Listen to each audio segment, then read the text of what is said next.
Young and hot beauty Bhagyashri Borse పేరు ఇప్పుడు ఇండస్ట్రీలో మార్మోగిపోతోంది. మిస్టర్ బచ్చన్ సినిమాతో తెలుగు తెరకు పరిచయమైన ఈ భామ తొలి సినిమాతోనే తన గ్లామర్ తో యూత్ ని కట్టిపడేసింది. ఆ తర్వాత కింగ్డమ్, ఆంధ్రా కింగ్ తాలూకా, కాంతా వంటి క్రేజీ ప్రాజెక్టుల్లో నటించినప్పటికీ దురదృష్టవశాత్తు ఆ సినిమాలు బాక్సాఫీస్ దగ్గర ఆశించిన స్థాయిలో విజయం సాధించలేకపోయాయి. దాంతో ఆమె కెరీర్ కాస్త స్లో అయిందనే కామెంట్స్ కూడా వినిపించాయి. అయితే కాలం ఎప్పుడూ ఒకేలా ఉండదు కదా. సరిగ్గా జూలైలో విడుదలైన లెనిన్ సినిమా భాగ్యశ్రీ బోర్సే జాతకాన్నే మార్చేసింది. మురళీకిషోర్ అబ్బూరి దర్శకత్వంలో అక్కినేని అఖిల్ కథానాయకుడిగా వచ్చిన ఈ చిత్రం బాక్సాఫీస్ వద్ద రికార్డు కలెక్షన్లతో దూసుకుపోయింది. వరల్డ్ వైడ్ గా 100 కోట్ల రూపాయల పైగా గ్రాస్ వసూలు చేసి అటు అఖిల్ కి ఇటు భాగ్యశ్రీ బోర్సేకి ఇద్దరికీ గ్రాండ్ హిట్ ఇచ్చింది. ఈ భారీ సక్సెస్ తో భాగ్యశ్రీ ఒక్కసారిగా టాలీవుడ్ లో మోస్ట్ వాంటెడ్ హీరోయిన్ గా మారిపోయింది.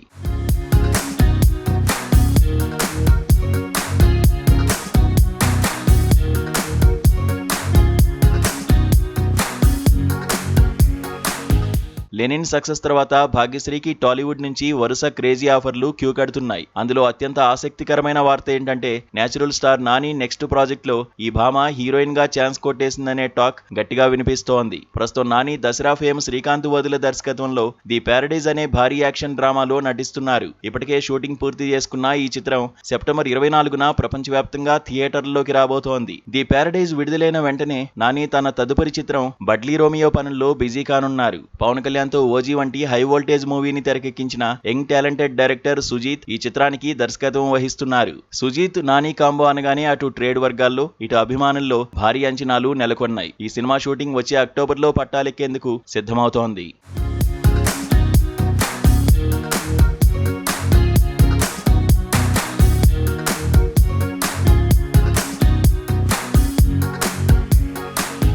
ఈ బడ్లీ రోమియో చిత్రంలోనే నాని సరసన భాగ్యశ్రీ బోర్సే కథానాయికగా నటించబోతోందని సినీ వర్గాల్లో జోరుగా ప్రచారం సాగుతోంది. ఇప్పటికే దర్శక నిర్మాతలు ఆమెతో చర్చలు జరిపారని, భాగ్యశ్రీ కూడా ఓకే చెప్పినట్లు సమాచారం. దీనిపై త్వరలోనే అధికారిక ప్రకటన రానుంది. లెనిన్ లాంటి 100 కోట్ల హిట్ తర్వాత నాని సరసన నటించే అవకాశం రావడం భాగ్యశ్రీ కెరీర్ కు మైలురాయిగా మారనుంది. మరి ఈ క్రేజీ ఆఫర్ ను భాగ్యశ్రీ అధికారికంగా అందుకోనుందో లేదో చూడాలంటే కొద్ది రోజులు ఆగాల్సిందే.